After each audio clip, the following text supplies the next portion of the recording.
이 시간 하나님의 말씀 보겠습니다. 하나님의 말씀은 누가복음 22장 말씀입니다. 누가복음 22장 66절에서부터 23장 12절까지 말씀 같이 한 목소리로 읽도록 하겠습니다. 신약성경 136페이지입니다. 22장 66절부터 23장 12절까지 한 목소리로 봉독하도록 하겠습니다. 시작. 날이 샘에 백성의 장로들 곧 대제사장들과 서기관들이 모여서 예수를 그 공회로 끌어들여 이르되 내가 그리스도이거든 우리에게 말하라. 대답하시되 내가 말할지라도 너희가 믿지 아니할 것이요 내가 물어도 너희가 대답하지 아니할 것이니라. 그러나 이제부터는 인자가 하나님의 권능의 우편에 앉아 있으리라 하시니 다 이르되 그러면 내가 하나님의 아들이냐 대답하시되 너희들이 내가 그라고 말하고 있느니라. 그들이 이르되 어찌 더 증거를 요구하리요 우리가 친히 그 입에서 들었노라 하더라.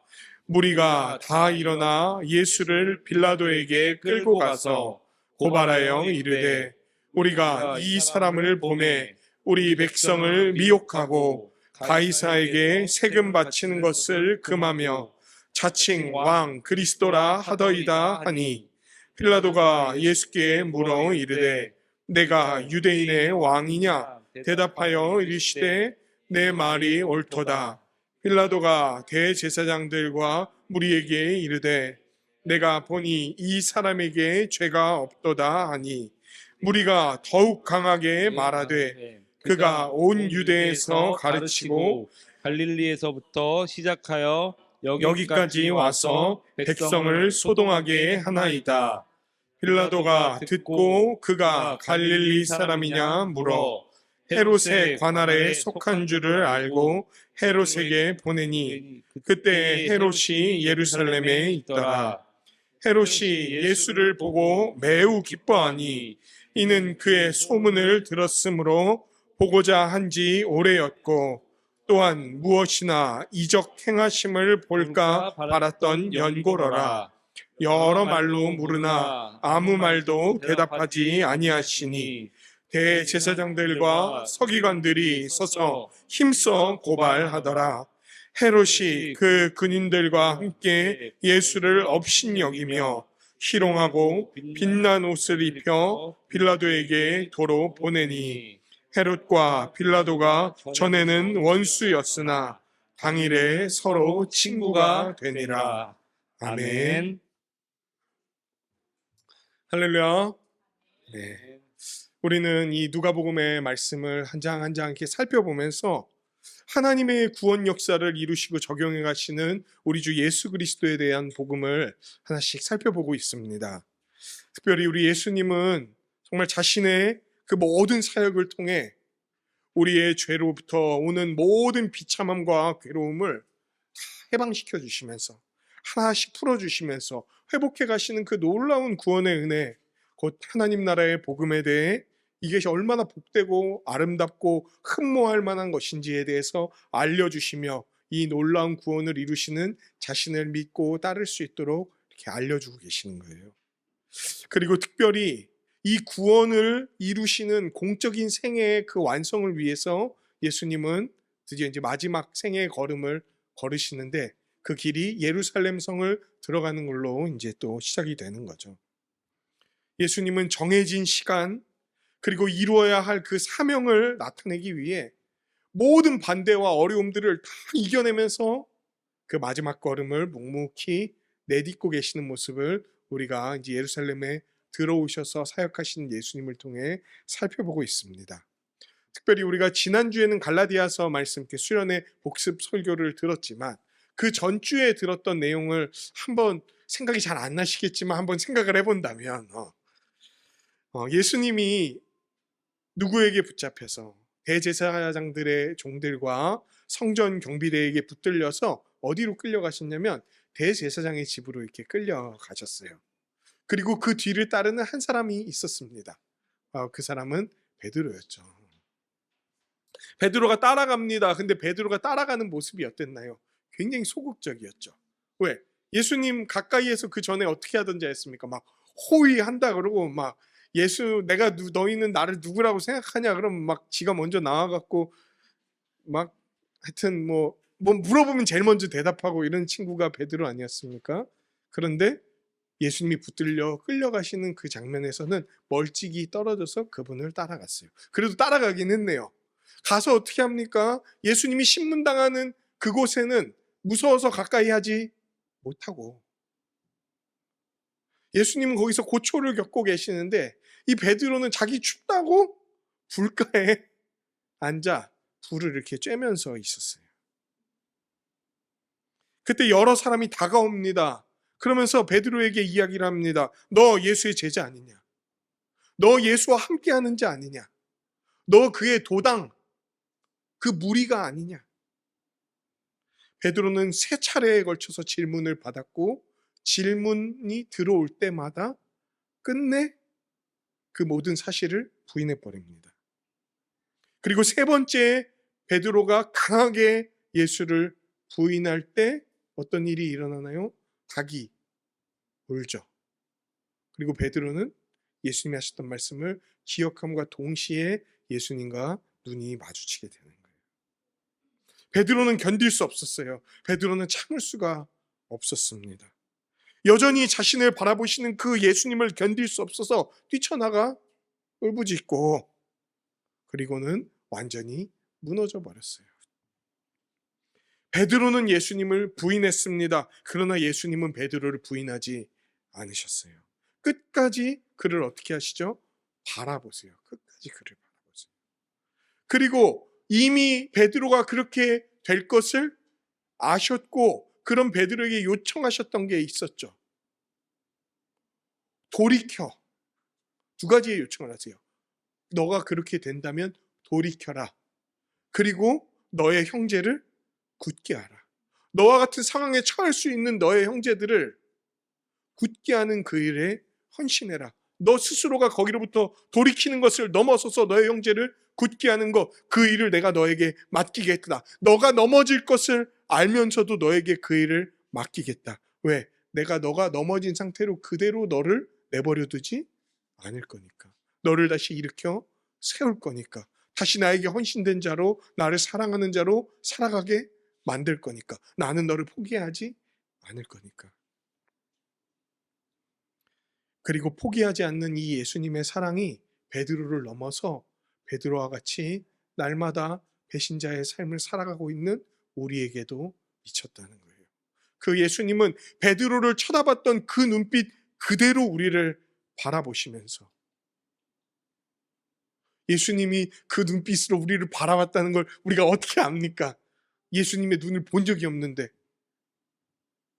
예수님이 그 눈빛 그대로 우리를 바라보신다는 것을 영원히 증명한 사건인 십자가를 통해 우리를 그렇게 오늘도 바라보시면서 끝내 우리를 사랑하시고 돌이키게 하시고 일어나 형제를 굳게 하는 자로 세워주실 것에 대해서 약속하고 있다는 것을 우리는 볼 수 있죠.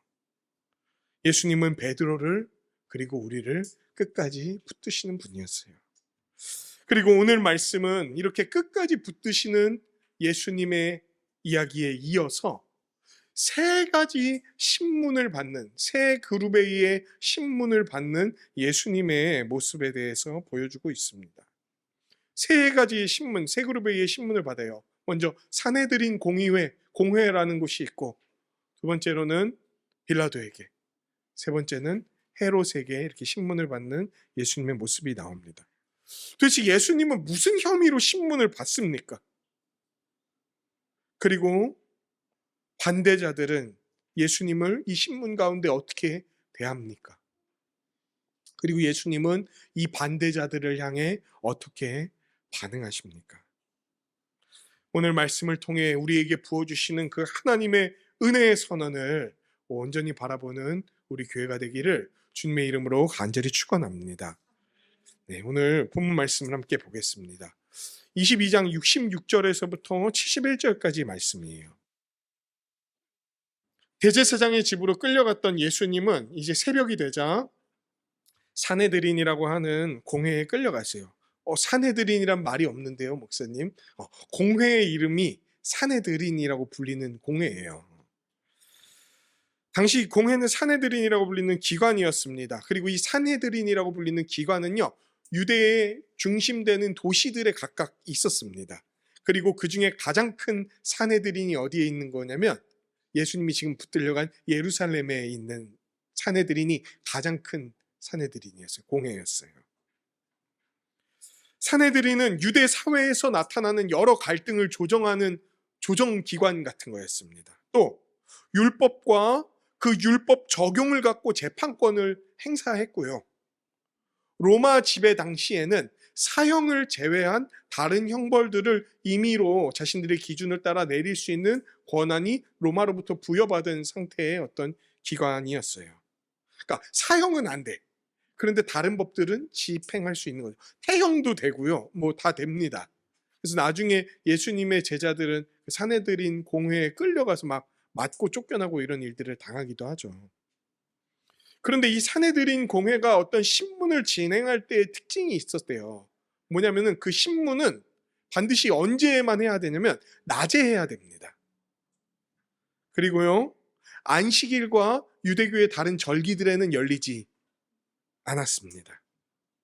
그리고 그 사내들인 공회에서 이제 다 어떤 의결이 됐고 법관이 공표했더라도 이게 참되고 바르게 됐는지 반드시 다음날 다시금 검토를 해야 됐대요.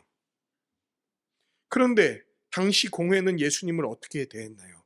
지금 예수님 무슨 시간에 공회로 끌려갔나요? 밤이 지나가는 새벽에 끌려가신 거예요. 사실 이제 성경을 다른 복음서를 보면 2번 정도 신문 받은 걸로 유추를 합니다. 밤에 한 번 받고 새벽에 또 한 번 받고. 왜 그렇게 했을까요? 낮에 하지 않는 공회는 불법입니다. 그런데도 이들은 불법을 자행했어요. 안식일이 오기 전에. 그리고 낮에 하면은 백성들이 이것을 알고 막 동요하고 사내들인의 어떤 개입을 하거나 어떤 일들이 벌어질까봐 이런 것들이 일어나기 전에 동요를 최소화하기 위해서 불법적인 재판을 이제 자행하는 거예요. 그러면서 그들이 예수님께 묻습니다. 내가 그리스도가 맞다면, 너가 그리스도가 맞다면 우리에게 말해라. 무슨 얘기일까요?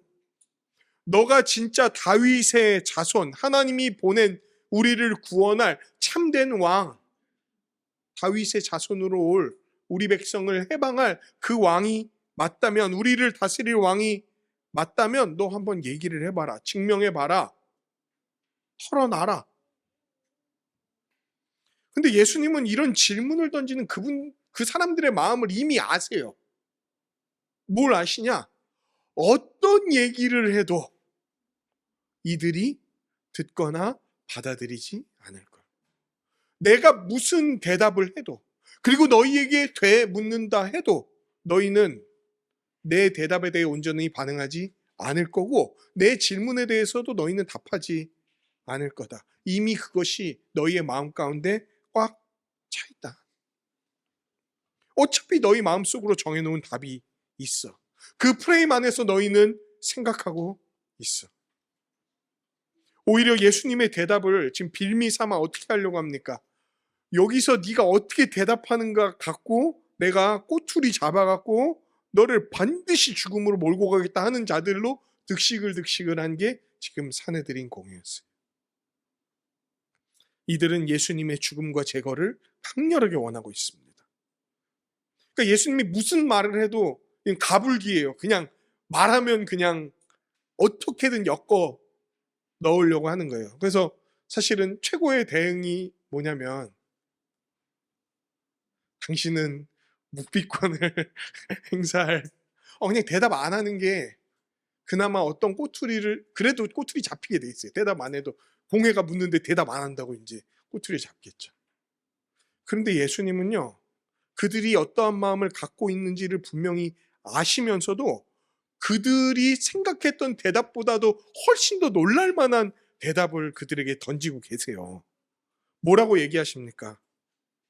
나는 그리스도, 즉 이스라엘을 왕으로 다스릴 뿐만 아니라 다윗의 자손으로 온 왕일 뿐만 아니라 하나님의 권능의 우편에 앉는 자, 심지어 다윗의 자손으로 오지만 다윗이 주라고 부를 수밖에 없는 하나님의 권위를 가진 자로 이 땅 가운데 왔다. 그리고 그것들이 나타날 거다.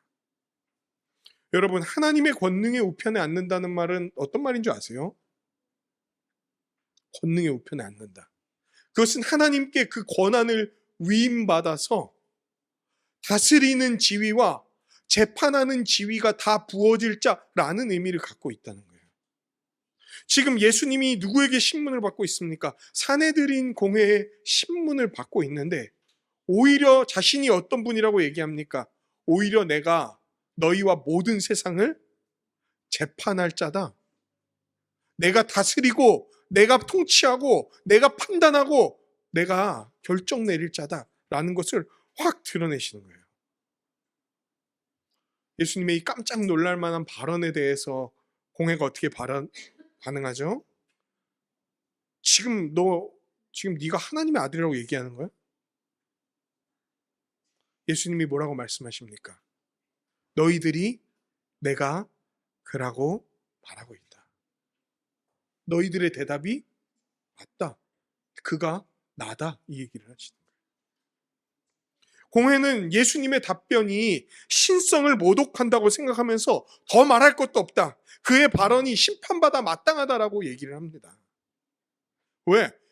어떤 사람이 자신이 하나님의 아들이라고 얘기하는 거는요, 자신이 하나님의 신성과 권한을 가진 자라고 얘기를 하는 거였기 때문에 신성을 함부로 참칭하는 자, 자신을 하나님과 동격으로 여기는 자라고 생각했기에 이것을 아주 문제 삼아 이제 죽음의 어떤 이유로 몰아가기 시작하는 거예요.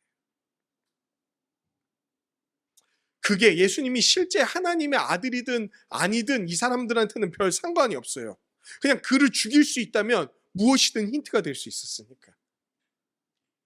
이들은 예수님이 그리스도라는 사실, 하나님의 아들이라는 사실, 이 모든 것을 판단하고 다스릴 뿐이라는 사실을 전혀 받아들이지 않은 채 오히려 그를 거절하고 죽일 궁리를 계속했던 자들이었어요. 그런데 아까 사내들인 공회가 강력한 어떤 법적 체계를 가진 단체이면서도 뭐를 할 수가 없습니까? 사형을 못해요. 근데 예수를 제거하고 싶은 거예요. 그러니까 이제 공회에 어떤 결정을 내립니까? 사형을 할 수 있는 권한을 가진 자를 찾아 예수를 데려갑니다. 23장 1절부터 7절까지 말씀입니다. 무리가 이제 예수를 사형할 수 있는 권한인 당시 유대 지역의 로마 총독이었던 본디오 빌라도, 폰티우스 필라투스에게 끌고 가서 고발하고 그 빌라도를 이제 압박하기 시작합니다. 공회가 다 일어납니다. 그래서 예수를 붙들고 빌라도에게 끌고 갑니다. 그리고 고발해요. 고발의 내용은 다음과 같아요. 뭐라고 고발하죠? 예수가 미혹하는 자다. 이게 어떤 식의 미혹이냐면요, 유대인의 질서를 따라 살지 못하도록 미혹하는 자라는 거예요. 미혹하는 자다. 거기에다 이 예수는요, 가이사에게 세금을 바치지 말라고 얘기했어요. 거기에다가요, 제국의 인정을 받지 않았으면서도 스스로를 왕이라고 부르는 자예요. 이거 보십시오. 이 자는 고발당에 싸고 이 자는 처형당에 마땅한 자입니다 라고 빌라도에게 이야기를 합니다. 사실 공회가 빌라도에게 끌고 갔을 때 원래 공회는 무엇을 이유로 예수를 죽이려고 했죠? 자신이 그리스도요 하나님의 아들이라고 말한 것 때문에 죽이려고 했어요. 근데 빌라도 앞에 끌고 갔을 때에는 그 이유를 댈 수가 없습니다. 왜? 그건 로마법 체계에서 그렇게 문제가 되는 내용이 아니었기 때문에 그래요. 그러니까 로마법 체계에 문제가 될 만한 내용으로 죄명을 바꾸어서 빌라도에게 제출하는 거예요. 정치적이고 사회적인 내용으로 그 죄목을 바꿉니다.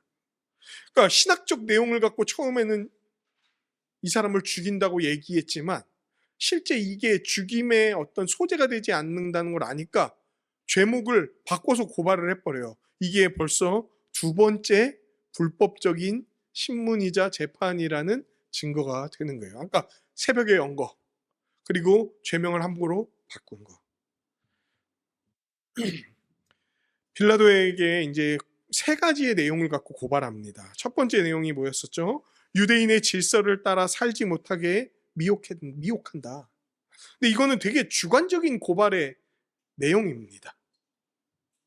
그러니까 이걸 로마의 형벌의 법적 근거로 제시하기엔 터무니없는 내용이에요. 두 번째 고발의 내용은 뭐였나요? 거짓말이었습니다. 예수가 가이사에게 세금을 바치지 말라 그랬다. 우리 불과 누가복음 전전장에서 무슨 내용이 나오죠? 가이사의 것은 가이사에게, 하나님의 것은 하나님에게 바치라고 예수님이 직접 얘기하시잖아요. 그러니까 이것도 죄목이 되지 못해요. 너무 많은 사람 앞에서 얘기를 했거든요. 세 번째 내용이 뭐였습니까? 이 자가 로마 제국의 질서를 해치는 자, 스스로를 왕이라고 부르는 자, 요거는 걸릴 수밖에 없는 이 내용으로 이제 고발을 하는 거예요. 황제의 인어 없이 자기를 왕이라고 칭했다는 거예요. 빌라도가 이 고발의 내용을 다 듣고 나서 예수를 부릅니다. 그리고 물어봐요. 뭐라고 물어보죠? 네가 유대인의 왕이냐? 이 질문을 해요. 아마도 고발의 다른 내용들 있잖아요. 첫 번째 내용과 두 번째 내용이 빌라도는 뭐 짧은 기간이든 뭐 좀 어느 정도 기간이든 이게 성립되지 않는다고 생각을 했던 것 같아요. 그래서 세 번째 고발의 내용을 갖고 빌라도는 이야기를 전개합니다. 아마도 빌라도는 예수님이 유대인의 왕이라고 얘기하는 그 내용을 듣고 나서 뭐라고 반응하죠? 이 자는 죄가 없다 그래요. 그게 좀 이상하지 않나요, 여러분?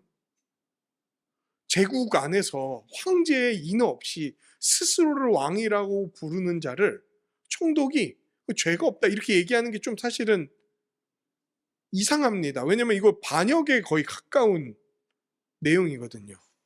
그런데 예수님을 이렇게 신문해 보니까 예수님이 로마 제국의 무슨 질서를 뒤엎고 로마 제국을 파괴하고 그런 식의 어떤 왕에 대한 얘기를 하는 게 아니라는 걸 빌라도는 알았던 것 같아요. 생각해 보십시오. 예수님요, 잡히시기 전이나 잡히신 후에도 무슨 무장봉기 같은 걸 하시지 않았죠. 오히려 제자가 칼 휘두르니까 어떻게 합니까? 그거 못하게 하고 떨어진 귀를 붙여주시는 그런 일들을 했단 말이에요. 그리고 그냥 이 불법적인 재판이야. 빌라도가 봐도 지금 얘네가 뭔가 대꼬름하게 이 일들을 진행하고 있어. 그런데도 예수님이 그냥 잠잠히 그거를 끌려다니고 계셔. 막 버둥거리거나 왜 나를 끌고 가냐 막 난리치고 뭐 이러지도 않아. 거기에다가 이걸 뭐 어떻게 저항할 만한 태가 보이지 않는 되게 무력한 자로 보이는 거야. 그러니까 별 위협이 안 되는. 근데 또 태도에 있어서는 예수님이 또 분명해. 어떤 태도들이. 스스로 죄가 없음을 분명히 믿고 있고 오히려 고발하는 자들이 불법적인 태도를 보이는 것들을 이제 빌라도가 살펴본 후에 이 모든 정황이 예수가 죄가 없다는 것을 증명한다라고 생각하고 선언해버려요. 이 사람은 죄가 없다. 그런데 무리들, 그 예수를 끌고 온 무리들이 어떻게 반응합니까? 막 들고 일어나갖고 더 강하게 얘기했다라고 얘기합니다. 그는 당신이 관할하고 있는 온 유대에서 가르치고 있고 이미 유대인들의 영향력이 미치는 최북단인 갈릴리에서부터 지금 남쪽인 여기까지 와서 백성을 소동하게 하는 소요분자요. 그를 내버려 두거나 처리하지 않는 것은 사회를 요동하게 하는 겁니다라고 막 총독을 압박하는 거예요.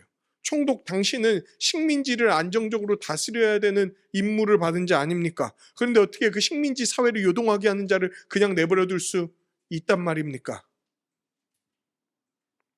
근데 빌라도가 꾀를 씁니다. 이들이 다시금 하는 고발 가운데 자기가 이 문제를 회피할 수 있는 한 가지 힌트를 얻습니다. 바로 예수의 사역이 갈릴리에서부터 시작됐다는 거였어요. 잘 됐다. 빌라도는 알았어요. 지금 이때에 이 예루살렘에 갈릴리의 분봉왕인, 제가 이제 옛날에 분봉왕에 대해서 좀 설명을 했었는데요.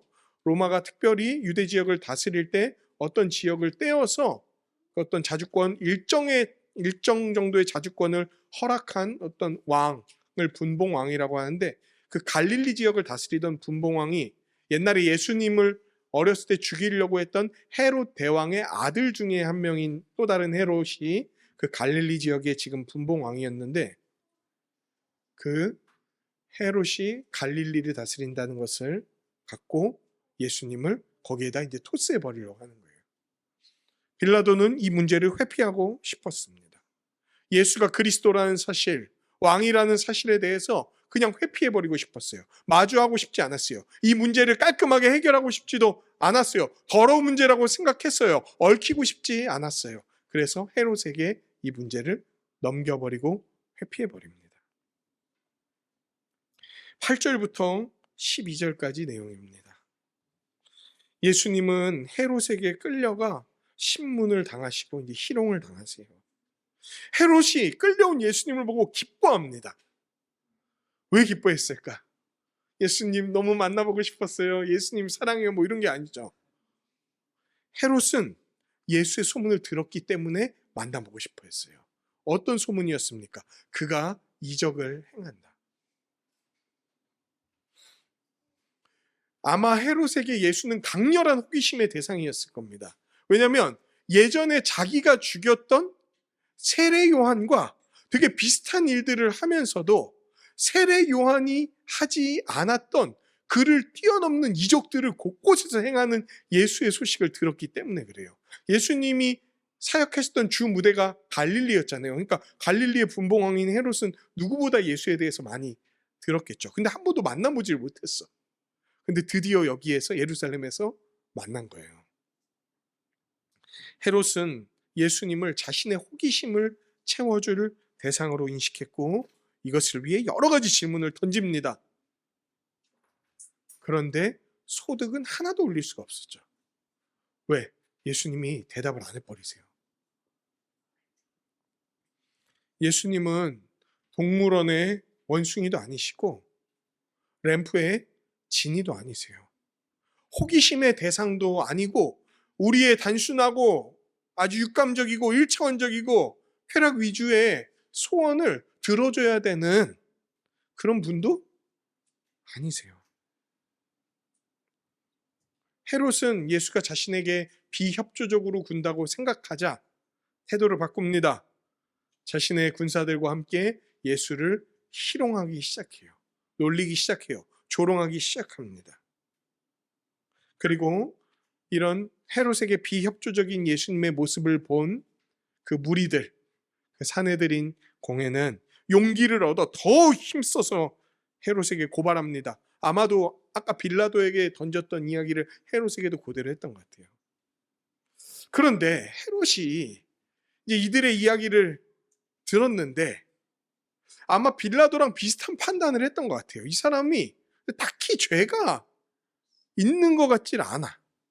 거기다 이 사람은 그냥 딱 봐도 그냥 무력한 사람이야. 뭐 강력한 힘을 가진 사람도 아니야. 막 끌려오면 끌려가고 저를 끌고 가면 끌려가고 막 이러니까. 거기에다가 자기가 기대했던 이적을 행하는 능력도 없는 것 같이 보이니까 이제 헤롯은 예수님을 조롱하기 시작해요. 어떻게 조롱하나요? 빛나는 옷을 예수에게 입힙니다. 당시에 빛나는 옷은 어떤 거냐? 왕이나 고관들이 입을 만한 고급 옷의 종류를 얘기해요. 근데 죄인으로 붙들려 온 예수께 그 옷을 입힙니다. 무슨 얘기죠? 네가 대단하다고 이렇게 소문이 났지만 내가 만나보니 너 별거 아니구나. 아무것도 아니구나. 내가 말하는 거에 반응하는 자가 아니구나. 내 소원과 내 어떤 욕망을 들어줄 수 있는 자가 아니구나. 별거 없네. 꺼져라. 이러면서 다시 빌라도에게 돌려보냅니다.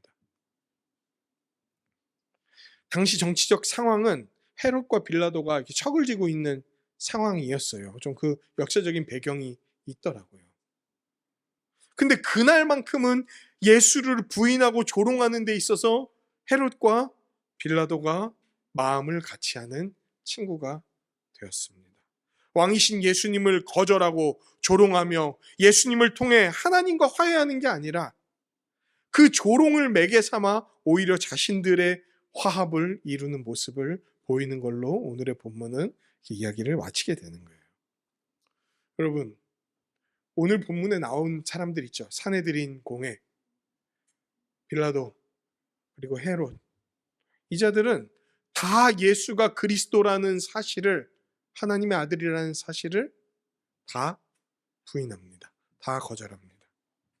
사내들이는 아주 적극적으로 부인했고, 헤롯은 회피했고, 아니, 빌라도는 회피했고, 헤롯은 시험한 후에 조롱해버립니다. 예수님은 모든 권력자들에게 거부당하고 버림받았던 거예요. 묵상과 적용. 먼저 오늘 말씀을 통해 예수님이 그 권력자들에게 이렇게 버림을 받았다는 것, 그리스도이심을 거절당했다는 것, 이런 것들을 살펴볼 때 그 유대의 권력자들 뿐만 아니라 예수님이 그리스도라는 사실이 이 세상 가운데 전해질 때 이 세상의 유력자들, 더 넘어서 이 세상을 움직이고 이 세상의 어떤 최고의 가치라고 여겨지고 대세라고 여겨지는 것들이 예수를 거부하는, 또 많은 사람들이 예수를 거부하는 모습에 대해서 우리는 생각해 볼 수 있어요. 예수를 받아들이는 사람이 많을까요? 거절하는 사람이 더 많을까요? 예수를 참되게 따르는 사람이 많을까요? 예수를 소극적으로든 적극적으로든 부인하는 사람이 더 많을까요? 많은 이들이 예수를 부인합니다. 많은 이들이 예수를 거절해요. 그런 부정적인 반응에 대한 세 가지 정도로 우리가 좀 살펴볼 수 있을 것 같아요. 먼저 이들은 예수님을 마치 사내들인 공회처럼 아주 적극적으로 거절하고 부인합니다.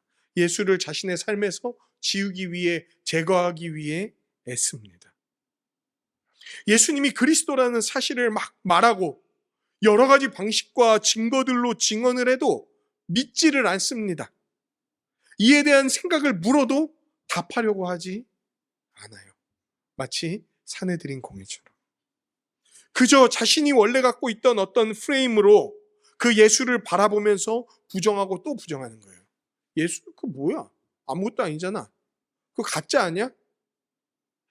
그냥 인간일 뿐이잖아. 그게 뭐라고? 오히려 예수님으로 말미암아 그 믿음으로 인해 자신이 원래 누리고 있던 어떤 평안과 안녕이 깨질까 봐 두려워하면서 부인하는 형태들도 나타났죠. 더 나아가 사내들인이 보였던 모습처럼 예수를 이렇게 적극적으로 거절하는데 쓰는 방식이 뭐냐면요, 사실과 거짓을요 섞어갖고 얘기하는 거예요. 예수님이 어떤 분인지, 무슨 일을 행하셨는지 몇 가지의 사실과 큰 거짓을 섞어서 자신들만의 방식으로 예수를 구현하거나 이것 때문에 나는 예수를 믿지 못한다고 얘기하는 거예요. 그 대표적인 예가 엄청 몇 년 전에, 좀 오래된 옛날이지만 유행했던 소설이 있었습니다. 소설이에요. 몇 가지 예수에 대한 사실과 아주 큰 거짓들을 절묘하게 섞어서 소설로, 무슨 역사책도 아니야, 소설로 만들었는데 그게 전 세계에 히트하면서 그게 예수를 부인하는 아주 큰 자료가 됐습니다. 그게 댄 브라운이라는 사람이 쓴 다빈치 코드라는 소설이에요. 그 노벨 소설입니다. 그런데 많은 사람들이 그거를 읽더니 예수는 실제하지 않는 게 확실해. 혹은 예수가 있었더라도 이런 자는 아닐 거야. 또는 예수에 대한 꼭 그런 소설이 아니더라도 어디서 주워들은 거짓된 이야기, 제대로 확인해 보거나 검증하지 않은 이야기를 그냥 그대로 필터 없이 믿고 생각하면서 받아들이는 것들. 그러면서 나는 이러기 때문에 예수를 안 믿어라고 얘기하는 것들. 더 나아가 어떤 신자들의 잘못 있잖아요. 이렇게 신자들이 행한 잘못, 혹은 신자라고 스스로 여기는 자들이 벌이는 악한 짓을 매개 삼아 마치 예수가 그런 것처럼, 또 모든 그리스도인들이 다 그런 것처럼 생각하면서 그 근원이 예수기 때문에 나는 예수를 믿지 않아, 예수는 아무것도 아니야 라고 생각하는 것들, 그렇게 예수를 거부한다는 거예요. 거부하는 일을 또 얼마나 적극적이고 끈질기게 하는지, 죽을 때까지 안 믿으려고 그래. 죽을 때까지. 로마서 1장 20절 21절 말씀입니다. 같이 읽어보겠습니다. 시작. 창세로부터 그의 보이지 아니하는 것들 곧 그의 영원하신 능력과 신성이 그가 만드신 만물에 분명히 보여 알려졌나니 그러므로 그들이 핑계하지 못할지니라. 하나님을 알되 하나님을 영화롭게도 아니하며 감사하지도 아니하고 오히려 그 생각이 허망하여지며 미련한 마음이 어두워졌나니. 이 말씀에 나온 것처럼 온 만물을 통해 하나님이 증명하셨음에도, 또 하나님 그분의 말씀을 통해 여러 가지 증거를 통해 예수의 살아계심과 그분이 사실이라는 것을 나타냈음에도 끝끝내 온 세상, 그리고 많은 사람들이 예수를 부정합니다. 부정하는 일을 멈추지 않고 힘이 당하는 그날까지 수행합니다. 마치 모든 신문에서 다 껴갖고 서서 예수님을 고발하는 사내들인처럼. 오늘 세 장면이 나오잖아요. 세 장면 모두에 다 사내들인이 나옵니다. 그리고 계속 예수를 고발해요. 받아들이지 않겠다. 받아들이지 않겠다. 저건 가짜다. 저거는 문제하다. 저걸 죽여야 된다. 제거해야 된다. 예수를 거절하는 자들은 끝내 예수를 계속 거절해요. 계속 거절. 안 믿어. 여러 증거들, 자신의 프레임이 심지어 잘못됐다는 걸 여러 가지로 증명해냈는데도 안 받아들여. 진짜 지독한 거죠, 그런 것들이. 두 번째로 좀 예수를 거부하는 이들의 특징 중에 하나가 예수님이 그리스도라는 사실 앞에서 마치 빌라도처럼 어떻게 합니까? 회피한다는 거예요. 회피하는 것은 어떻게 나타납니까? 이 문제를 되게 진지하게 생각을 안 해. 예수님이라는 분이, 그리고 예수님을 믿는 게 삶과 죽음의 기로에 놓인 문제라는 걸, 그리고 영원한 생명을 우리가 받아 누릴 수 있는 기회라는 걸, 그리고 남은 내 인생이 정말 복되게 살아갈 수 있는 판단 기준과 방향을 정해주는 중요한 지점이라는 걸 이야기해도 이 문제를 다루고 싶어 하지 않는다는 거예요.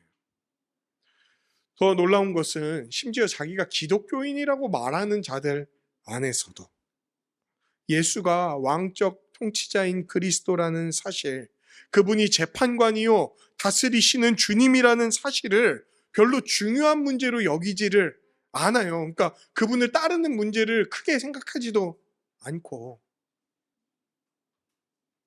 그분을 받아들이는 문제를 별로 중요하게 여기지도 않고,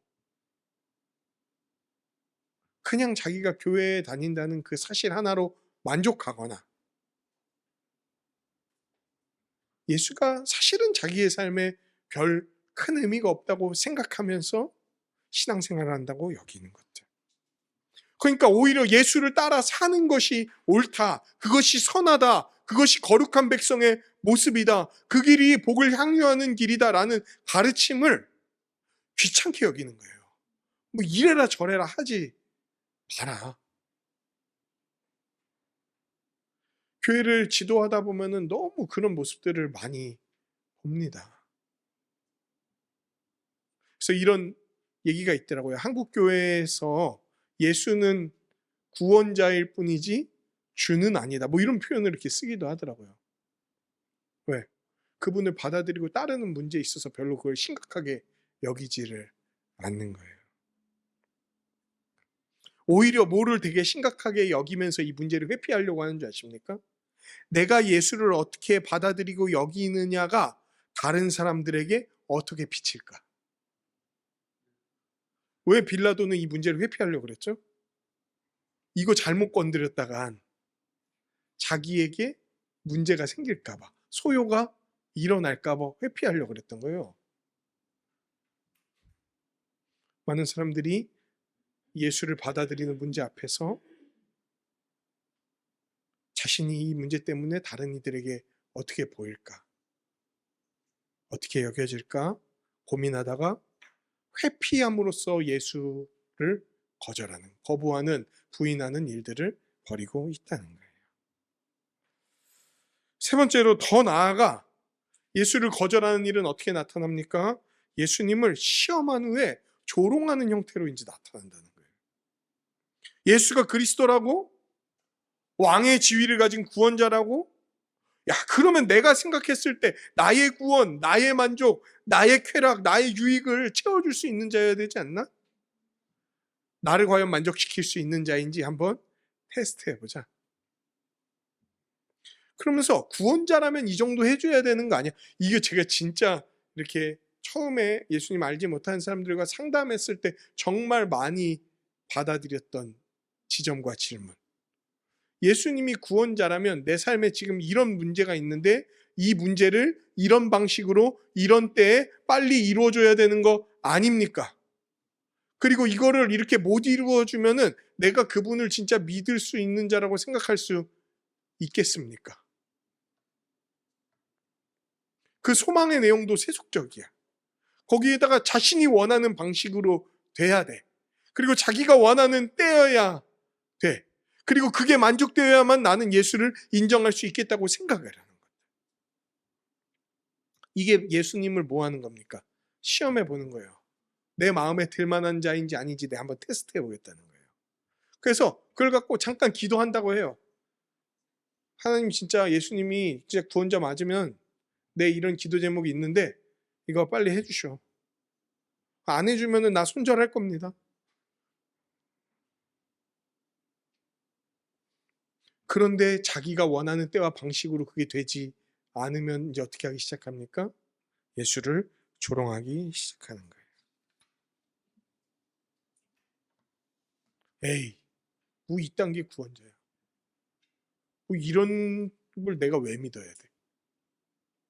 이게 무슨 하나님이야. 그리고 더 나아가서 예수님뿐만 아니라 예수 믿는 자도 함께 조롱해버려요. 제 청년부 다닐 때 이렇게 생각하면서 교회를 잠깐 왔다가 떠나간 수많은 사람들을 마주했었습니다. 자신의 욕망을 채워주지 않자 구원자가 아니라고 부인하는 것들. 그런데 더 끔찍한 사실은요, 지금도 교회에 남아 있으면서도 대놓고 얘기하지 않지만 여타 이유로 교회는 나오지만 예수가 실제로 나를 구원할 수 있는 자가 아니라고 여기면서 수많은 의심의 눈초리, 그리고 자기 뜻대로 되지 않은 것들로 말미암아 갖고 있는 그 싸늘한 가슴으로 예수를 바라보는 것들. 왜 남아있는지는 뭐 여러 이유가 있을 수 있어요. 부모한테 효도하기 위해 교회에 남아있는 사람들도 있습니다. 예수 안 믿어도 부모가 내가 교회 다니는 걸 원하니까. 또 그냥 단순한 마음의 평안을 얻기 위해 오는 사람들도 있어요. 그런데 예수한테 큰 기대는 안 해. 그냥 요 바이브, 이 분위기가 그냥 좋아서 오는 거예요. 그러니까 예수에 대한 어떤 열망과 소망과 기대가 없어. 왜? 나는 내가 원하는 때에 내가 원하는 것들이 들어지지 않는 것들을 많이 겪었다는 거예요.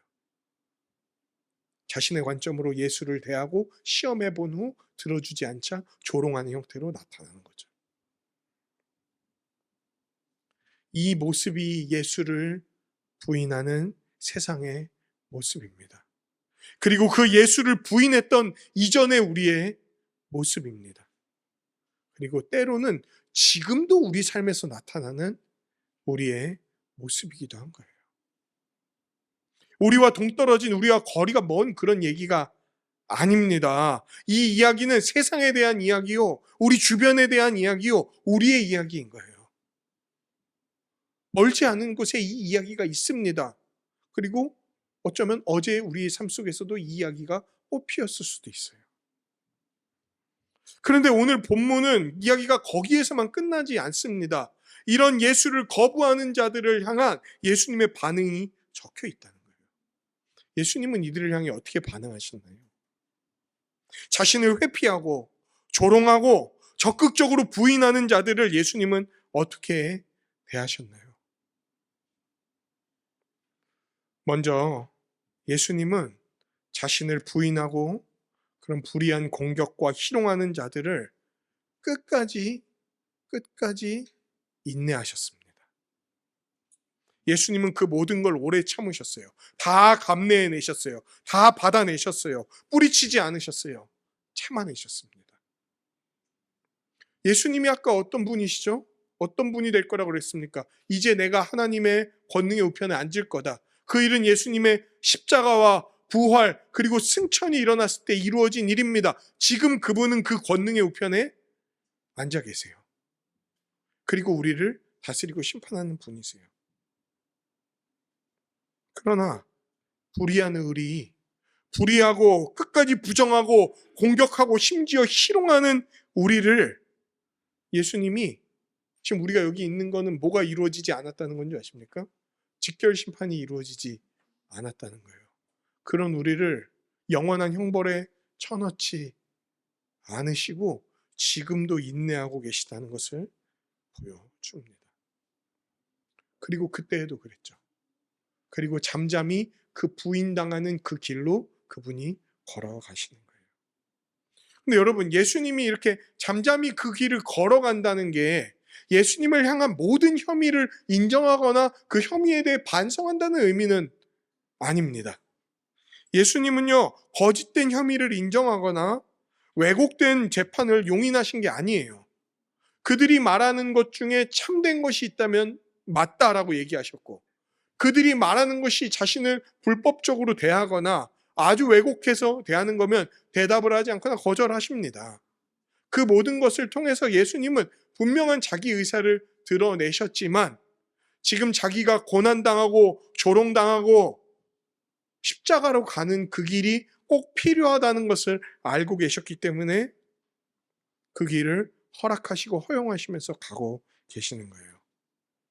그 부당한 모든 불의에도 그분은 저항하지 않고 보복하지 않고 끝까지 인내하셨어요.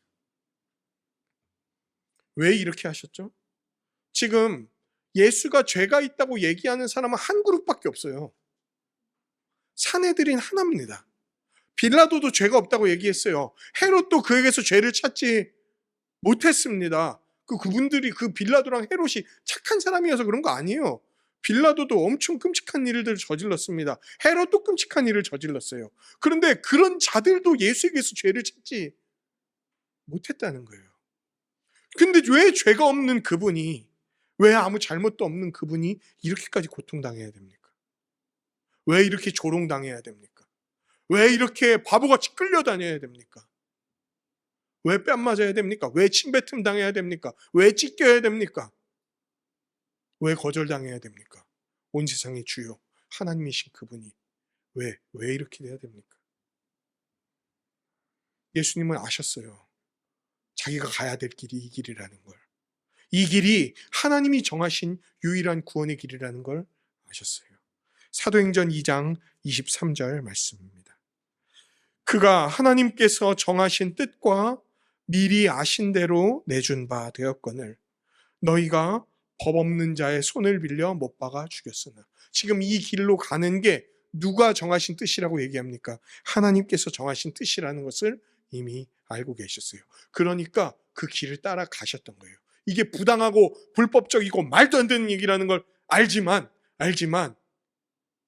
자신을 고발하고 죽이려고 하는 그 자들을 위해 예수는 걸어가셨던 거예요. 이 길이 우리를 살리고 온전하게 할 수 있는 유일한 길이라는 걸 아니까 예수님은 걸어가셨습니다. 우리 이 말씀은 같이 한번 읽어봤으면 좋겠습니다. 사도행전 4장 10절부터 12절까지 말씀입니다. 같이 읽겠습니다. 시작. 너희와 모든 이스라엘 백성들은 알라. 너희가 십자가에 못 박고 하나님이 죽은 자 가운데서 살리신 나사렛 예수 그리스도의 이름으로 이 사람이 건강하게 되어 너희 앞에 섰느니라. 이 예수는 너희 건축자들의 버린 돌로서 집 모퉁이의 머릿돌이 되었느니라. 다른 이로서는 구원을 받을 수 없나니 천하 사람 중에 구원을 받을 만한 다른 이름을 우리에게 주신 일이 없음이라 하였더라. 아멘. 아멘. 십자가에 못 박히고 하나님이 죽은 자 가운데서 살리신 나사렛 예수 그리스도, 그 외에는 다른 것으로는 구원받을 수 있는 게 없다라고 성경은 이야기합니다. 그래서 예수님은 그 길을 걸어가신 거예요. 자기가 이 길을 걷는 것 외에는 이 사람들을 구원할 수 있는 방도가 없다는 걸 아니까. 우리가 맞아야 될 채찍에 그분이 맞는 것이, 우리가 찢겨져야 될 상처가 그분에게 나는 것이, 우리가 받아야 될 모든 형벌이 그분에게 부어져야 되는 것이, 그게 우리를 살리고 우리를 싸매고 우리를 온전케 하는 그 구원의 길이었기 때문에 그분은 하나님의 법을 알지 못하는 자들에게 넘겨져서 죽음으로 나아갔던 거예요. 이사야 53장 3절에서 5절은 그 말씀에 대해 이미 구약에서부터 예언을 하고 있습니다. 그는 멸시를 받아 사람들에게 버림을 받았으며 간고를 많이 겪었으며 질고를 아는 자라. 마치 사람들이 그에게서 얼굴을 가리는 것 같이 멸시를 당하였고 우리도 그를 귀히 여기지 아니하였도다. 그는 실로 우리의 질고를 지고 우리의 슬픔을 당하였거늘 우리는 생각하기를 그는 징벌을 받아 하나님께 맞으며 고난을 당한다 하였노라. 사실 그가 받는 고난이 우리가 받아야 될 고난을 대신 받는 것인데도 그 예수가 고난을 받을 때에는 어떻게 생각했냐면 그가 받아야 될 마땅한 고난, 마땅한 형벌을 받고 있는 거다라고 생각을 했다는 거예요. 그러나 5절, 그가 찔림은 우리의 허물 때문이요 그가 상함은 우리의 죄악 때문이라. 그가 징계를 받음으로 우리는 평화를 누리고 그가 채찍에 맞음으로 우리는 나음을 받았도다. 아멘. 예수님은 잠잠히 모든 거절과 부인을 다 받으셨어요. 그런데 예수님은 거기에서만 멈추지 않으셨습니다. 거절과 부인을 받아들이는 걸로 우리를 향한 걸음을 끝내지 않으셨어요. 그분은 부인하는 그들을 향해 그리고 우리를 위해 끝까지 설득하는 그 길을 보여주시는 거예요. 듣고자 하지도 않아요. 대답하려고 하지도 않습니다. 그럼에도 자신이 누구인지 다시 한번 들려주세요. 예수님이 그랬잖아요. 너희는 내가 대답해도 듣지 않을 거다. 내가 물어도 말하지 않을 거다. 그런 자들인 걸 뻔히 알면서도 자신이 누구인지를 다시 한번 얘기를 해주세요. 나는 그리스도다. 너희가 부인하는 나는 너희와 세상을 구원할 자다. 너희가 날마다 겪는 모든 슬픔과 괴로움, 그 죄로 말미암은 것들, 그 사망으로 말미암는 것들, 거기로부터 너희를 건져내서 참된 평화와 안식을 줄 구원자, 그가 바로 나다. 너희가 나를 부인해도 나는 계속 너희에게 얘기할 거야. 내가 그라는 것을.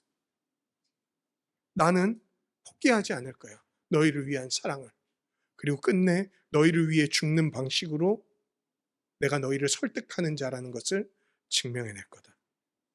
나는 너희와 온 세상을 판결하고 다스릴 자다. 너희의 대적을 쳐부수고 가장 선하고 복된 방식으로 너희를 인도해낼 자다. 하나님의 권능의 우편에 앉아 하늘의 권한을 가지고 너희를 돌볼 자다. 내가 왕이야. 내가 모든 것을 다스릴 왕이야. 그러나 너희를 가장 특별하게 그리고 선하게 다스릴 왕이야. 그런 내가 너희를 향해 얘기하고 있다. 시편 2편 1절에서 12절 말씀은 예수님이 이 세상을 어떻게 다스릴 것인지에 대해서 잘 보여주고 있는 되게 중요한 시입니다. 이 말씀은 좀 우리 같이 한번 읽어봤으면 좋겠어요. 시편 2편 1절부터 12절까지 같이 한번 읽도록 하겠습니다. 시작. 어찌하여 이방 나라들이 헛된 일을 꾸미는가? 세상의 군왕들이 나서며 관원들이 서로 꾀하여 여호와와 그의 기름 부음 받은 자를 대적하며 우리가 그들의 맨 것을 끊고 그의 결박을 벗어버리자 하는도다. 하늘에 계신 이가 웃으시며 주께서 그들을 비웃으시리로다. 그때 분을 바라며 진노하사 그들을 놀라게 하여 이르시기를 내가 나의 왕을 내 거룩한 산 시온에 세웠다 하시리로다. 내가 여호와의 명령을 전하노라. 여호와께서 내게 이르시되 너는 내 아들이라. 오늘 내가 너를 낳았도다. 내게 구하라. 내가 이방 나라를 내 유업으로 주리니 내 소유가 땅 끝까지 이르리로다. 내가 철장으로 그들을 깨뜨리며 질그릇같이 부수리라 하시도다. 그런즉 군왕들아 너희는 지혜를 얻으며 세상의 재판관들아 너희는 교훈을 받을지어다. 여호와를 경외함으로 섬기고 떨며 즐거워할지어다. 그의 아들에게 입맞추라. 그렇지 아니하면 진노하심으로 너희가 길에서 망하리니 그의 진노가 급하심이라. 여호와께 피하는 모든 사람은 다 복이 있도다. 아멘. 아멘. 그렇습니다. 우리가 믿고 따라야 할 왕 예수님은 이런 분이세요. 어떤 반대와 대적과 부인이 있을지라도 끝내 우리의 구원을 위해 이루어가실 그 구원의 길을 이루실 분이 우리 주 예수 그리스도신 거예요. 계속되는 우리의 부정을 참된 인정으로 바꾸도록 그분은 우리의 영원한 설득이 되어주셨어요. 끝내 부정하는 우리가 예수를 참되게 인정하는 자가 되도록 우리의 영원한 설득이 되어주셔서 계속해서 우리에게 다가와 복음을 들려주시고 예수를 인정하는 자로 매일매일 살아갈 수 있도록 다가오고 계신다는 거예요. 그게 바로 우리 주 예수 그리스도입니다.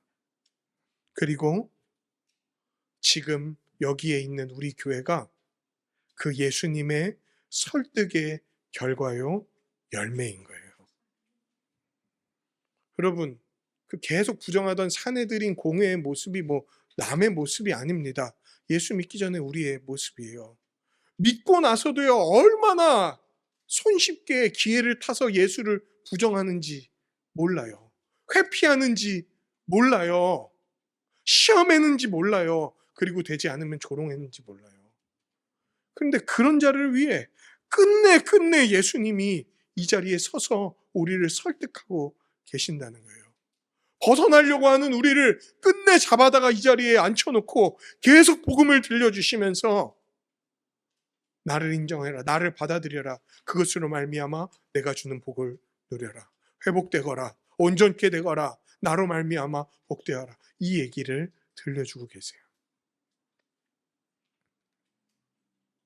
우리는 예수 그리스도의 십자가로 말미암아 거룩한 백성인 성도요, 그의 몸된 교회로서 하나님 앞에 설득된 자, 감화된 자로 지금 이 자리에 서 있습니다. 그리고 이런 거룩한 백성인 교회는 이제 예수 그리스도의 뒤를 따라서 이 땅에 있는 수많은 예수를 부정하는 자들을 향해 그 걸음을 옮기는 자로 또한 서 있는 거예요. 여러분이 이제 복음 전하잖아요. 예수님에 대해서 얘기하잖아요. 하나님 나라 복음에 대해 전하고 교회에 대해 얘기하고 함께 나아오자고 얘기하잖아요. 그럼 여러분이 부딪힐 가장 많은 반응은 뭐겠습니까? 거절이에요. 부정입니다. 예수를 부정하든 여러분을 거절하든 온갖 부정과 거절을 맞이하게 될 거예요. 그 당연한 어떤 반응 같은 겁니다. 그들은 반대할 거예요. 그들은 회피할 거예요. 그들은 조롱하고 희롱할 거예요. 예수와 예수 안에 있는 우리 모두를. 근데 여러분 걱정하지 마십시오. 왜냐하면요, 우리를 돌이키신 분, 십자가로 인해 주의 권능의 날을 여시고 우리를 돌이키시고 오늘도 우리와 함께 하시고 오늘도 자신의 권능으로 주께 헌신하며 새 날을 여시는 그런 자들로서 우리를 살아가게 하실 그 예수 그리스도가 있기 때문에 그렇습니다. 그분은 우리의 희생이 되어주시면서도 동시에 우리의 힘이 되어주셨습니다. 우리의 능력이 되어주셨습니다. 우리가 감히 감내할 수 없는 거절을 그분이 다 받아주셨어요. 그래서 우리가 감내할 수 있는 고난, 우리가 감내할 수 있는 거절, 우리가 마주할 수 있는 모든 것들을 넉넉히 마주하고 견딜 수 있도록 그분 안에서 우리를 살아가게 하십니다. 그래서 예수 그리스도 안에서 그 복음을 날마다 맞닥뜨리면서 복음 안에 감사하며 기뻐하며 반응하는 모든 그런 우리도 예수님처럼 오래 참고 끝까지 설득하는 자로 서게 하실 거예요. 우리 한세사람교회가 그 무한한 예수님의 인내와 영원한 설득이 되시는 그 예수님의 사랑으로 말미암아 우리 주 예수 그리스도를 날마다 인정하고 또 다른 이들을 위해 날마다 그 회복의 길을 걸어가는 그런 교회가 되기를 주님의 이름으로 간절히 축원합니다. 마지막으로 시편 110편 1절에서 7절까지 말씀 읽고 말씀을 맺도록 하겠습니다. 같이 읽도록 하겠습니다. 시작. 여호와께서 내 주에게 말씀하시기를 내가 내 원수들로 내 발판이 되게 하기까지 너는 내 오른쪽에 앉아 있으라 하셨도다. 여호와께서 시온에서부터 주의 권능의 귤을 내보내시리니 주는 원수들 중에서 다스리소서. 주의 권능의 날에 주의 백성이 거룩한 옷을 입고 즐거이 헌신하니 새벽 이슬 같은 주의 청년들이 주께 나오는도다. 여호와는 맹세하고 변하지 아니하시리라. 이르시기를 너는 멜기세덱의 서열을 따라 영원한 제사장이라 하셨도다. 주의 오른쪽에 계신 주께서 그의 노하시는 날에 왕들을 쳐서 깨뜨리실 것이라. 문 나라를 심판하여 시체로 가득하게 하시고 여러 나라의 머리를 쳐서 깨뜨리시며 길가의 시냇물을 마심으로 그의 머리를 드시리로다. 아멘.